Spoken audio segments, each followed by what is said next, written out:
The Star Wars galaxy is renowned for its crazy creature designs. From Jabba's pet Rancor to the area monsters on Geonosis, these beasts are an iconic part of the franchise. However, some organisms are insanely big. They're even larger than a standard Imperial-Class Star Destroyer.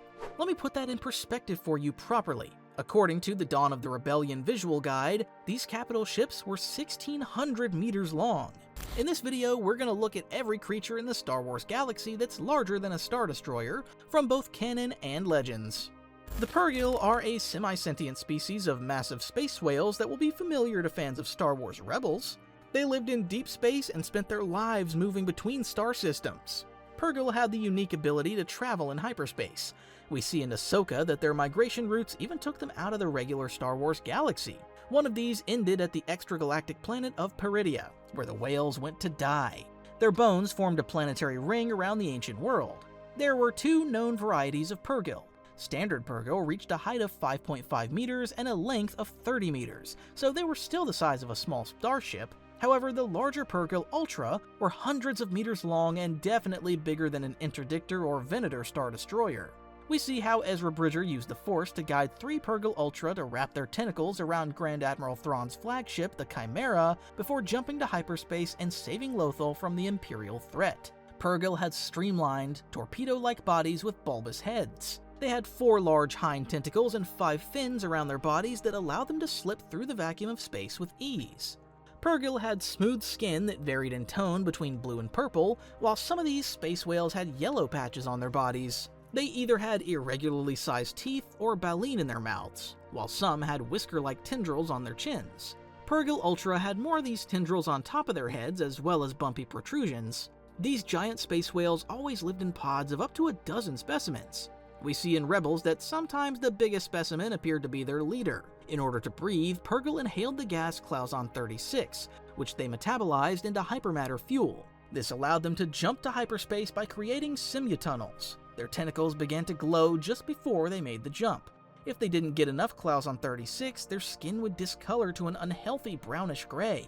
Purrgil had a mixed reputation in the galaxy. As they were semi-sentient, they showed a certain degree of intelligence but could inadvertently cause harm by crashing into ships in hyperspace lanes. Many spacefarers, including Harrison Dula and Rebels, feared the Purrgil because of this and regarded them as nothing but pests. But as Ezra said, well, maybe they don't realize they're putting people in danger. Maybe it's like Kanan says, they just do what they do. Well, the General has been making additions to his collection for several years now, and if you're anything like me, you've probably imagined what it could be like to own a Saber yourself. So that's why I started my own store called Stickman Sabers, with a singular goal in mind. Make sabers that look amazing, being inspired by iconic designs but specifically built to actually duel with.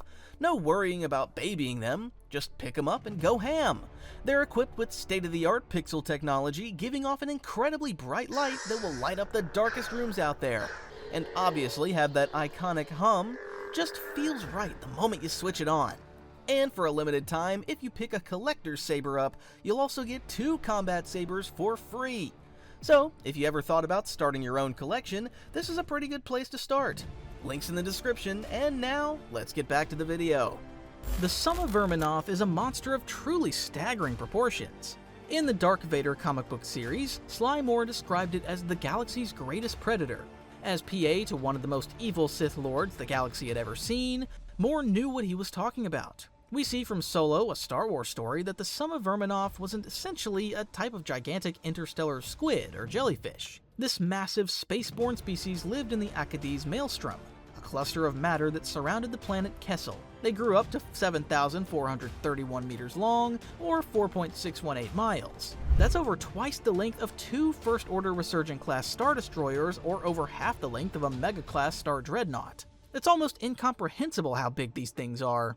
They had numerous eyes and tentacles, which they used to trap prey. Needless to say, they had an insatiable appetite, which was bad news for any starships they encountered. Their tentacles also had electrified stingers, which made them extra dangerous. Another subspecies of the Summa-Verminoth lived in the Red Honeycomb Zone in the Unknown regions. This was a safe passage through the Galactic Barrier, a chaotic barrier of hyperspace anomalies that inhibited travel into the unknown regions. Vader initially passed through the Red Honeycomb Zone on the way to the planet Exogorth in canon. Unlike the standard Summa-Verminoth, this subspecies appeared to also hunt its own kind through psychic attacks. That's probably because there was a lack of prey in this extremely isolated part of the galaxy. We see in Solo that Han and the rest of Beckett's gang inadvertently awakened a Summa-Verminoth when escaping Kessel in the Millennium Falcon. This beast had traveled to the Maw cluster eons earlier. The Maw entranced the Summa-Verminoth, and it eventually fell into a deep slumber. After it woke up, it was extremely hungry and pursued the Falcon until Han flew close to a gravity well. He released the Falcon's escape pod, which tricked the Summa-Verminoth into flying into the gravity well. The pull ripped the skin from its body before consuming the entire monster. More commonly known as space slugs, Exogorths are one of the most iconic space creatures in the galaxy. The most famous incident involving one of these behemoths occurred when Han Solo accidentally parked the Millennium Falcon inside the gaping maw of the space slug Sio in Episode 5. After the Battle of Hoth, the Falcon sustained damage to its hyperdrive and fled into an asteroid field to evade pursuing TIE fighters.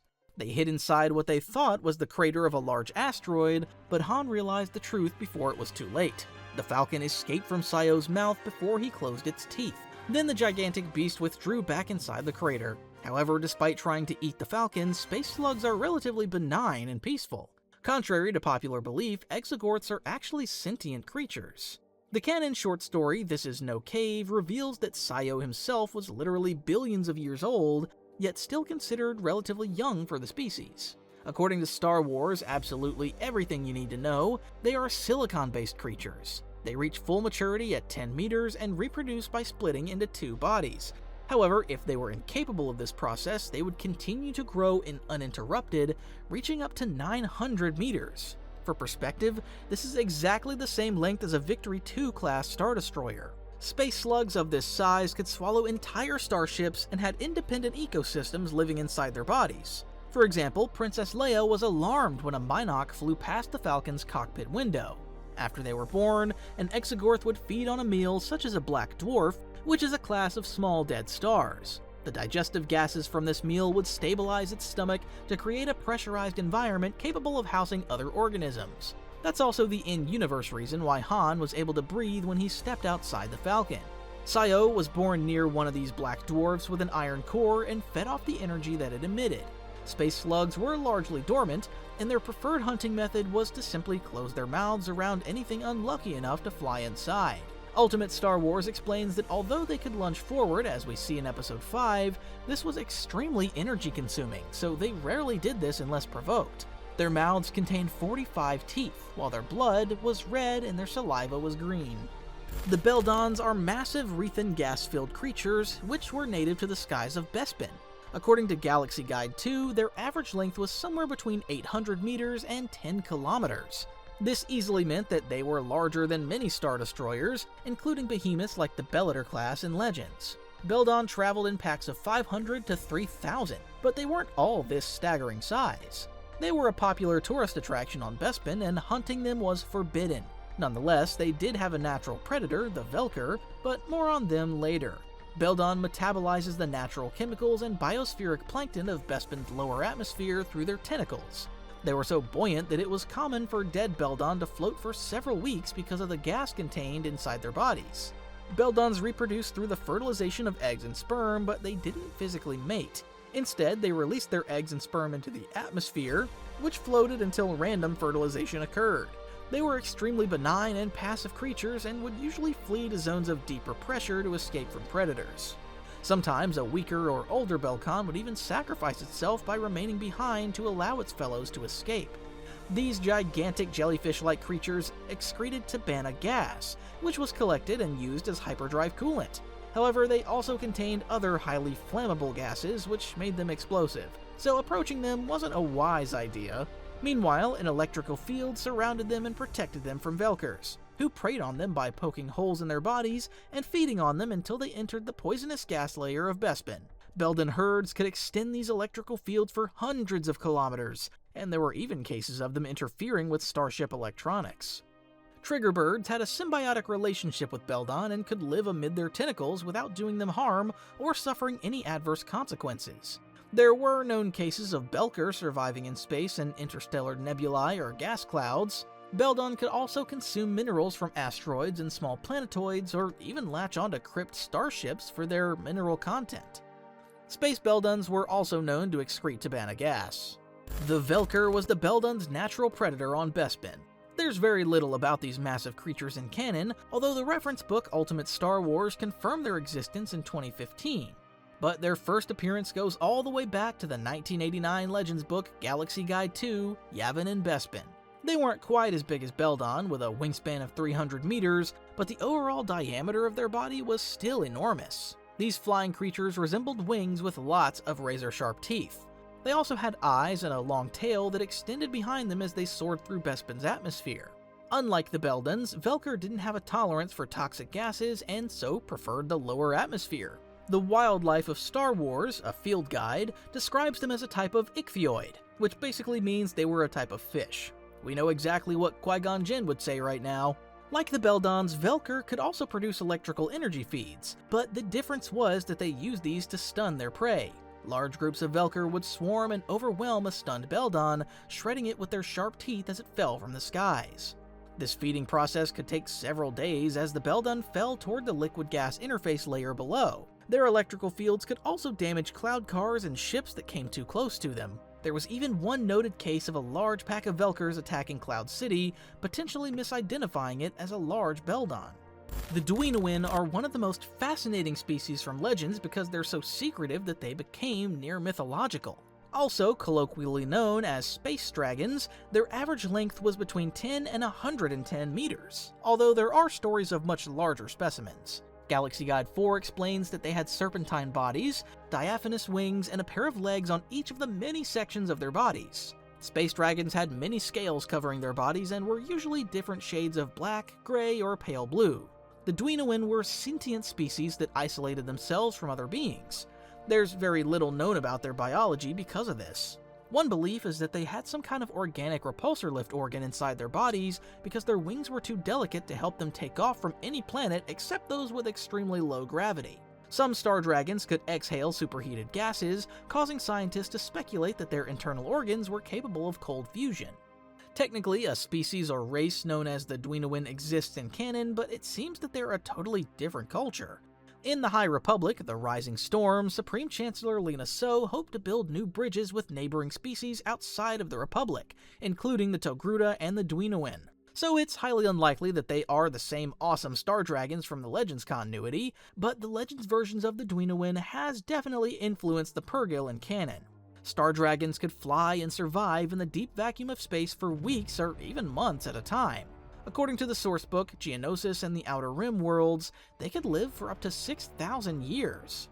Another fascinating detail is that they went to an uncharted world known as the Graveyard of the Dragons to die. This concept will be extremely familiar to anyone who watched Ahsoka.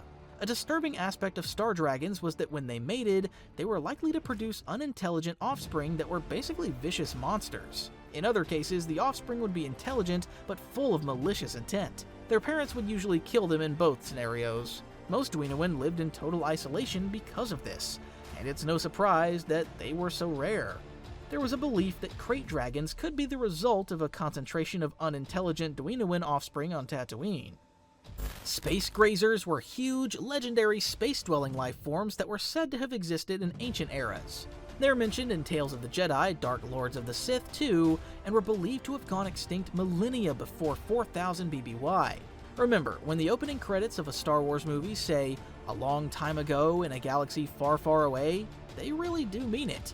We don't have any official measurements for these massive creatures, but it was likely that they were bigger than any capital ships of the Old Republic and comparable to Imperial Star Destroyers. Legends stated that they even preyed upon unlucky spaceships that strayed across their path. Space grazers played an unexpected role during the Battle of Koros Major between the Republic's first offensive against the craft. The Sith sorceress Alima Keto created a magical illusion of space grazers to demoralize the Galactic Republic fleet. She influenced the illusion to seemingly attack the Republic vessels, successfully causing them to scatter. However, the Jedi Nomi Sunrider realized that they were just illusions and consolidated the Republic forces. Keto would trigger further chaos by creating another illusion, this time of craft chaos fighters. Again, the Colossus Wasp technically exists in canon, although we have very little official data about it. Luckily, there's a lot more information about this enormous insect creature in the Legends continuity.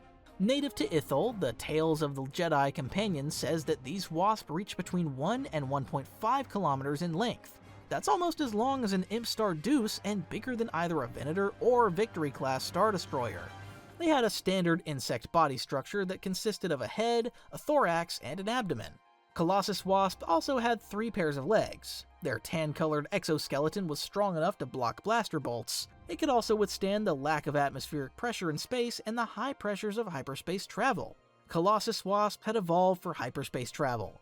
They didn't suffer any ill effects from a lack of gravity, while unlike Purrgil, they didn't require any gases to survive. Typically, they fed on stellar radiation, cosmic rays, and the raw proto-materials found in asteroid fields.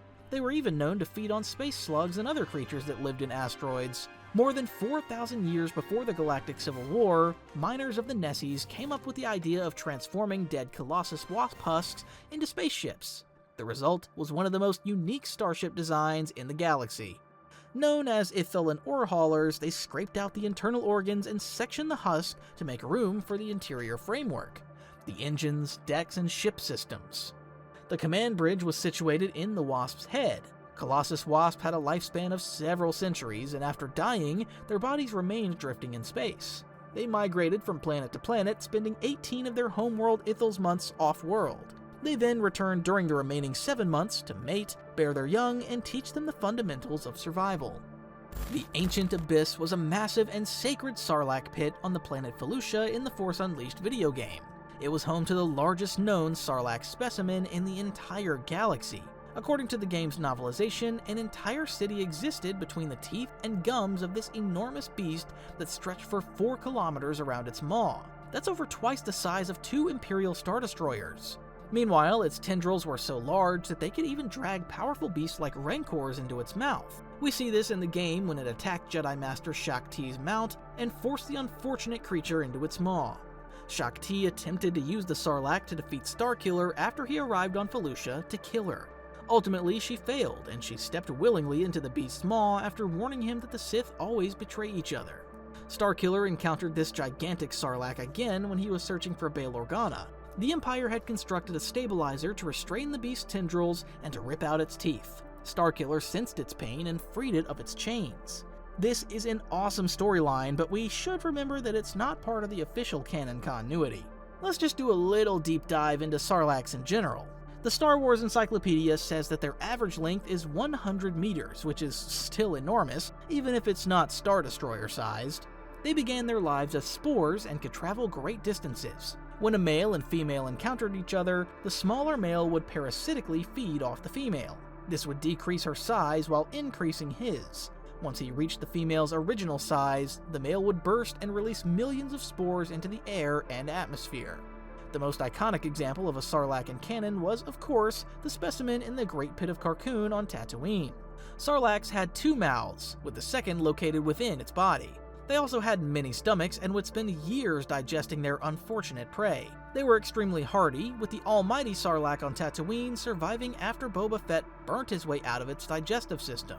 It survived for 5 more years before Fennec Shand dropped a seismic charge from Slave 1 into its mouth in Chapter 4 of the Book of Boba Fett. The Ancient Abyss Sarlacc on Felucia would have shared all of these biological traits on a larger scale. Oswaft were enormous, sentient, manta-like creatures from Legends who lived in the Thonbuca Nebula in the Centrality. The Essential Guide to Alien Species explains that they were a species that developed outside of the confines of a planet. Instead, they swam through space as though it were like water. Again, this is somewhat similar to the Purrgil in canon, so it's clear the space whales had a few influences. Their brains took up 2/3 of their colossal volume, so they found tasks like decoding Imperial communications to be trivial. A young Oswaft was about half a kilometer long, while adults could reach 2 or 3 times that size. So they were definitely Star Destroyer sized. Oswaft lived for many centuries, although their full lifespans remain a mystery. They had tentacles on their undersides, as well as 2 sensory projections on the front of their bodies. Oswafts had the remarkable ability to fabricate objects like gemstones in their environment. They were naturally transparent while alive, which made it very difficult for humans to see them with the naked eye. However, their bodies became opaque after death. Oswaft were extremely cautious by nature, remaining in isolation from the rest of the galaxy. This was probably a good idea because Emperor Palpatine tried and failed to wipe them out as soon as he learned of their existence because he feared an intelligent species that could jump to hyperspace at will. The Oswaft had a developed society with their elders held in high regard.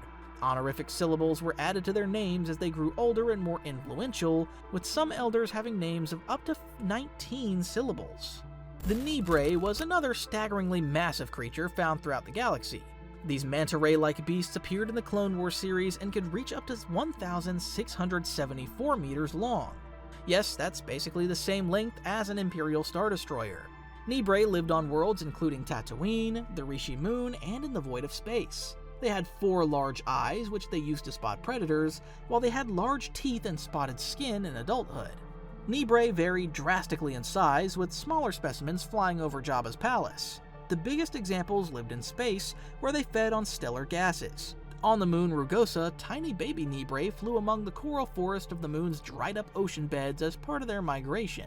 The subspecies on Rishi Moon had translucent wings. They used the Veil Nebula as a feeding ground while they nested in the Kalita Nebula. Again, they were relatively benign, but could cause accidental deaths, such as when one brushed against the clone pilot Matchstick's bomber and caused him to collide with his squadmate Tag's Y-Wing.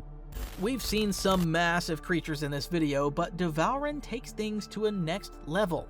Forget about Star Destroyer size, it was more comparable to a Death Star. Devourin was a living, free-floating planet in the galaxy that devoured anything it came into contact with. It appeared in the Galaxy of Fear series as one of the most terrifying entities in the universe.